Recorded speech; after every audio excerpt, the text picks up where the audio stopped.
The Lord be with you. and with your spirit. A reading from the Holy Gospel according to John. Glory to you, O Lord. Lifting up his eyes to heaven, Jesus prayed, saying, Holy Father, keep them in your name that you have given me, so that they may be one just as we are one. When I was with them, I protected them in your name that you gave me, and I guarded them, and none of them was lost, except the son of the destruction, in order that the scripture might be fulfilled. But now I am coming to you. I speak this in the world, so that they may share my joy completely. I give them your word, and the world hated them, because they do not belong to the world, any more than I belong to the world. I do not ask that you take them out of the world, but that you keep them from the evil one.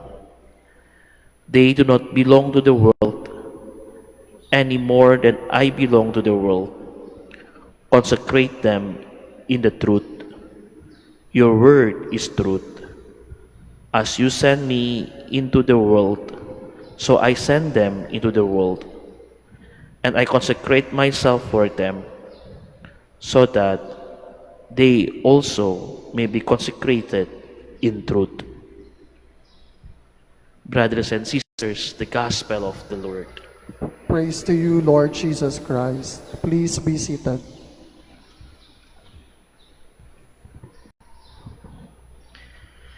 Kapag nagbubukas po tayo ng balita ngayon, either sa radyo, sa TV, ang dami po nating napapakinggan at napapanood na masasamang balita, masasamang nangyayari.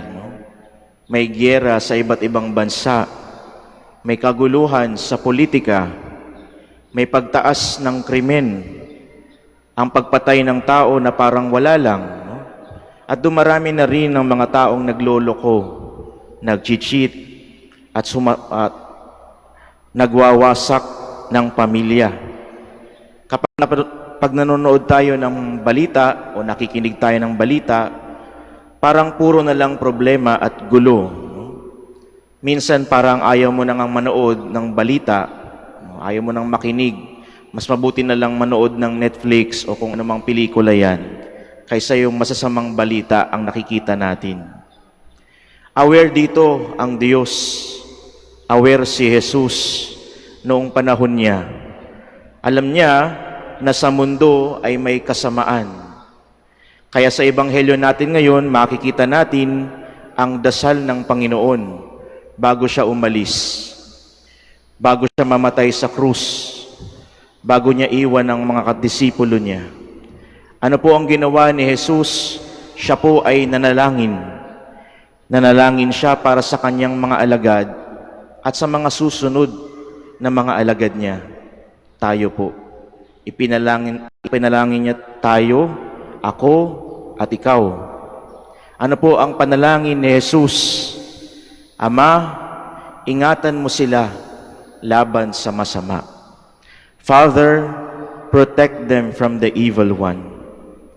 Alam ni Jesus na may pwersang lumalaban sa Diyos ang masama, ang demonyo. And Jesus knows that the devil is real. Apektuhan ng kanyang mga alagad. Kaya humiling siya ng proteksyon sa Ama para sa kanila. Pero pansinin niyo po, hindi sinabi ni Jesus na alisin tayo sa mundo. Ang sabi niya, I am not asking you to take them out of the world, but to protect them.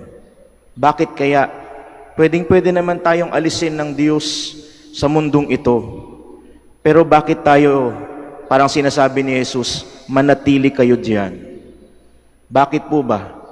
Dahil tayo ay isinugo rin niya sa mundo. Tayo po ang ipinadala ng Diyos upang maging liwanag sa gitna ng dilim. We are the ones sent by God to combat evil. Oo, may kasamaan. Oo, merong demonyo sa mundo. Pero tandaan natin na mas makapangyarihan pa rin ang Diyos. Kaya nga, nung mga nakaraang araw, narinig natin ang sinabi ni Jesus sa Ebanghelyo, "Take courage, maging matapang kayo, because I have conquered the world." Natalo ko na ito. Natalo ko na ang kasamaan. Huwag kayong mabahala, huwag kayong matakot. Huwag kayong mawalan ng pag-asa. Oo, may tukso, may pagsubok, may kasamaan. Nariyan ang kalaban na nag-aantay sa atin na mahulog.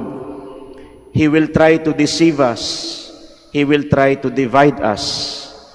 Pero huwag nating kakalimutan na ang Diyos ay kasama natin.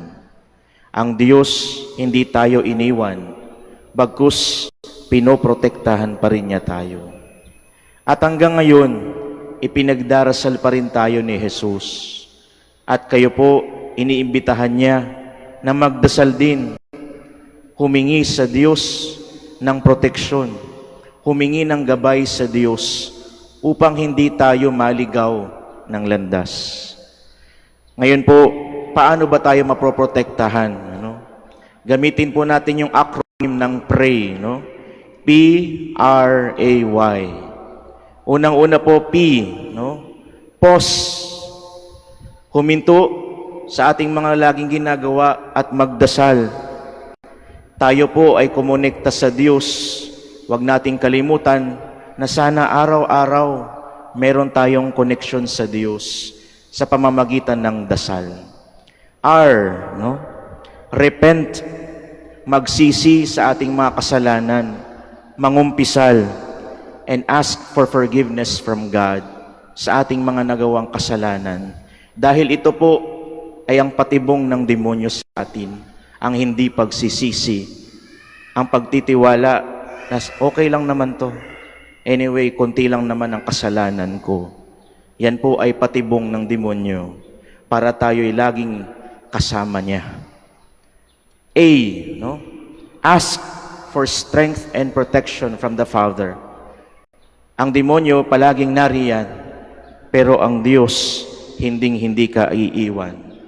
Ask for strength and protection from God. And last, letter Y, yield. Yield to God's will and to God's plan. Maniwala sa plano ng Diyos, kahit kung ang problema natin ay parang hindi nawawala. Kahit para bang hindi mawala itong mga pagsubok sa ating buhay, itong kaguluhan sa mundo, magtiwala sa plano ng Diyos. So always pray. First is to pause and pray, repent, and ask for strength from God, and yield to God's plan. Gaya po ng itinurong dasal sa atin ni Jesus, sa Ama namin, atin pong hilingin sa Diyos, lead us not into temptation, but deliver us from evil. Amen.